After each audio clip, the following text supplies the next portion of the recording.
বিসমিল্লাহির রহমানির রহিম। আসসালামু আলাইকুম ওয়া রাহমাতুল্লাহি ওয়া বারাকাতুহু। আমি হাকিম মোহাম্মদ আশরাফুল আলম, নাহার ডক্টর চেম্বারের পক্ষ থেকে সবাইকে স্বাগত। আজকের আলোচনা ইসবগুলের ভুসি কি, কেন খাবেন, কিভাবে খাবেন।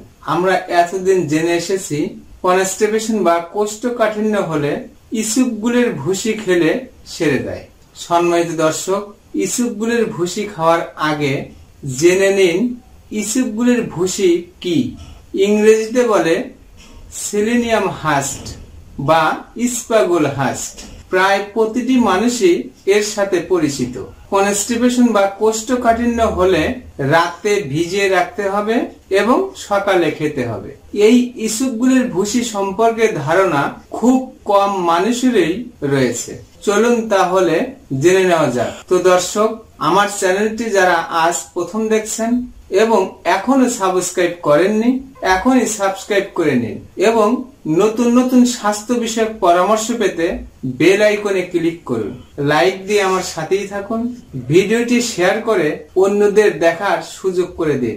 ইসবগুলের ভুসির মধ্যে রয়েছে 70% সলিউবল ফাইবার, অর্থাৎ শোষিত হবার মতো আঁশ, আর 30% শোষিত হবে না এমন। এর ব্যবহার বিভিন্ন রকম হয়ে থাকে। আমরা শুধু জানি কোষ্ঠকাঠিন্যে এর ব্যবহার হয়ে থাকে। সাধারণত মডারেট কোষ্ঠকাঠিন্যে এটি ব্যবহার হয়। সাধারণ কোষ্ঠকাঠিন্যের ক্ষেত্রে বেশি করে পানি, ব্যায়াম, শাকসবজি খেলেই চলে যায়। তবে ইসবগুলের ভুসি খেলে মলের পরিমাণ বাড়ে, কারণ ইসবগুলের ভুসিতে পানি শোষণ করার ক্ষমতা থাকায় মলের পরিমাণ বেড়ে যায়। কিন্তু কিভাবে খাবেন? সাধারণত আমরা রাত্রে ভিজিয়ে রেখে সকালে খেয়ে থাকি। অনেকেই চিন্তা করেন চিনি দিয়ে খাবো না চিনি ছাড়া খাবেন, নাকি অন্য কোনো কিছু এর সাথে মিশাবো।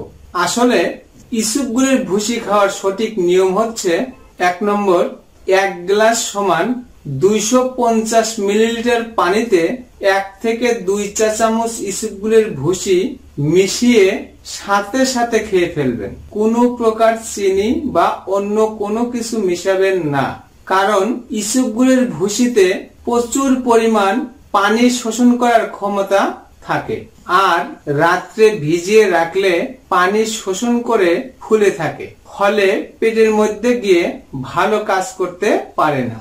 এ কারণেই ইসবগুলের ভুসি যখন পানিতে মেশাবেন ঠিক তখনই খেয়ে নেবেন। কোনো প্রকার চিনি বা অন্য কোনো কিছু মিশাবেন না, যাতে করে পেটের মধ্যে গিয়ে পানি শোষণ করতে পারে।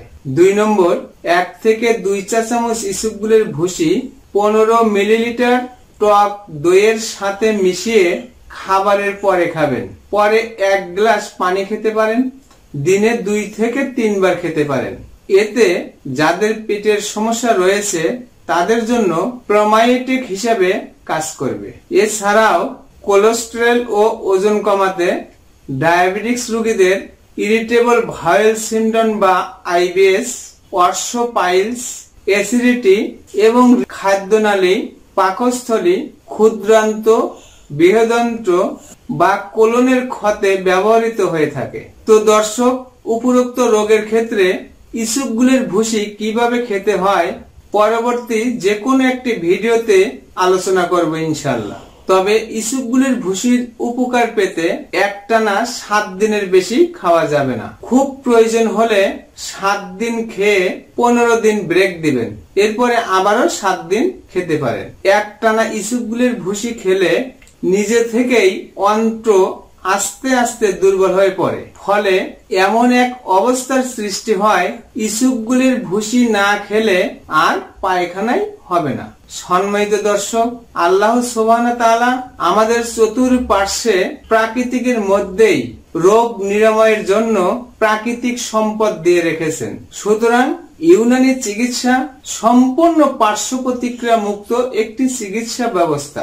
ইউনানি চিকিৎসায় পুরুষ এবং মহিলাদের যে কোনো রোগ, যত জটিল, যত পুরাতনই হোক না কেন, সম্পূর্ণ নিরাময় হওয়া সম্ভব ইনশাআল্লাহ। প্রয়োজন শুধু একজন অভিজ্ঞ চিকিৎসকের। সম্মানিত সুধী, আপনাদের জীবন আনন্দময় করে তুলতে ও নতুন নতুন স্বাস্থ্য বিষয়ে পরামর্শ পেতে বেল আইকনে ক্লিক করুন। ভিডিওটি শেয়ার করে অন্যদের দেখার সুযোগ করে দিন। আমার কথাগুলো কোথাও বুঝতে অসুবিধা হলে বা বিস্তারিত জানতে কমেন্ট করুন। আজ বিদায় নিচ্ছি, আবারও দেখা হবে নতুন কোনো বিষয় নিয়ে। ততক্ষণ মহান আল্লাহ তাআলা আপনাদের সবাইকে সুস্থ রাখুন, ভালো রাখুন। আসসালামু আলাইকুম ওয়া রাহমাতুল্লাহি ওয়া বারাকাতুহু।